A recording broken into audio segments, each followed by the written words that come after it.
Hey guys, what's up? Welcome back here to today's edition of The Fishing Teacher, and really appreciate you guys coming by the channel. We'll spend some time with me today and check the video out. Got to get over here and close the door. They're working on some pipes here in my yard here. They got a backhoe out here, so it's sort of noisy. But guys, today we're going to be talking about fishing those big magnum spoons for deep water summer bass. Not necessarily deep water. I mean, you can catch them in 10 foot of water on it, but I want to give you guys some tips and advice on fishing a big spoon. There's a couple different techniques we're going to talk about because it's a really good way to catch them in the summertime, and you can catch some big fish on them too. So we're going to get to that in today's video. Also, guys, just wanted to give you the reminder. I think you guys may have heard me talking about it, maybe not, but we started up our Fish in the Moment lake map breakdowns again. If you guys have seen them in the past, or if you're not familiar with them, these are lake map breakdowns that I build for fishinthemoment.com, Johnny Schultz's website. And we've got lakes all across the country, 4 different seasons of the year. And in these breakdowns, we get 40 GPS waypoints on the breakdown that you can download straight to your depth finder. And then tips and advice on how to fish each lure, each particular spot, the lures and the approach and that stuff.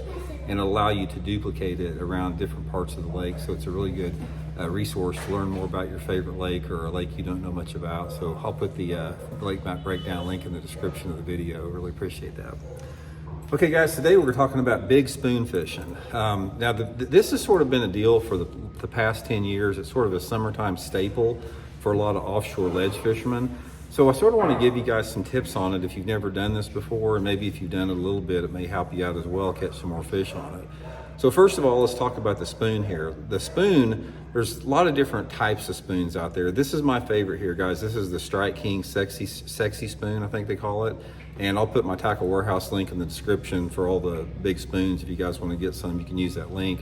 But this particular spoon is a 5-incher, and they make them all the way up to 8 or 10 inches long. But I like the smaller one here. It seems like I get more bites on it. A lot of guys like that big 8-inch spoon, so it's really just up to your own preference. But anyway, it's a flutter type spoon. It's got a concave side on it like that. And it's an old design. This design has been around forever. These are the old Dixie Jet spoons. We used to fish them back in the 70s. But the larger spoons have just come in their own the past 10 years or so. So anyway, this is what you want to look for, and this is sort of how you want to fish it, some tips and advice. You fish it on any type of structures that you normally fish offshore with, like with crankbaits or big worms or that type of deal.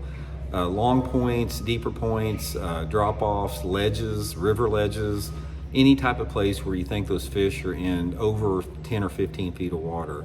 And ideally, the perfect scenario, in my opinion, for it is some type of a long point or a river channel ledge. So all you guys that fish the TVA lakes, this is a really good technique.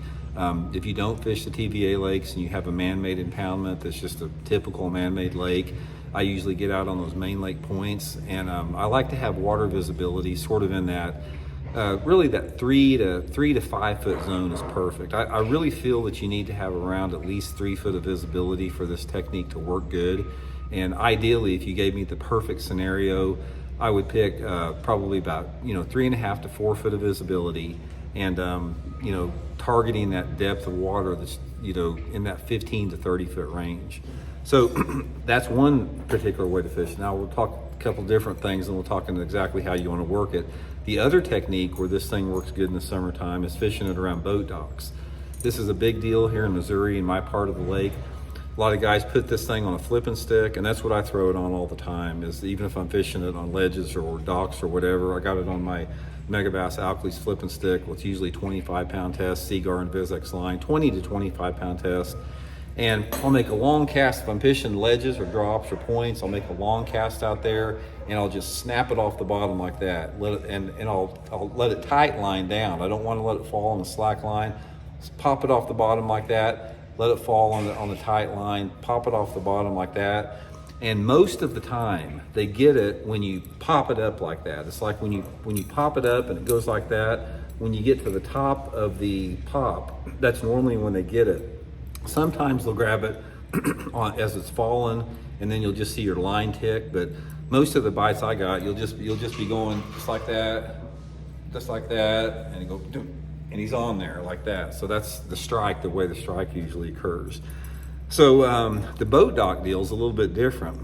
This is going to be a technique that works on deeper floating docks. So my ideal scenario is some type of a big residential or commercial dock that has boat slips and it has boats in the boat slips. And what I'll do is I'll take the spoon on my flipping stick and I'll flip it in those boat slips, just like you'd be flipping a jig in a piece of lay down trees or something. Flip it way back in there as far as you can get in the boat slips and let it free spool, like peel out line to where it'll fall straight down like that. And then you pop it, but you don't pop it like super hard, just like that. Pop it like that and try to start like count it down to 10, count it down to 15, then count it down to 20, depending upon how deep the fish are, which is relative to the water clarity of the lake you're fishing. But anyway, guys, it's sort of a technique specific type lure. It's not for everybody. It's a really good way to catch summer bass, but you really need to catch a few fish on it to get confidence in it, because it's such a weird technique to fish. But the best advice I can give you is if you guys are catching some fish deeper on like crankbaits or worms or Carolina rigs or football head jigs or something like that, just toss that spoon out there and just fish it in the same type of area that you would your other techniques and see what happens there. So anyway, guys, hope it helps you catch a few, and we'll talk later.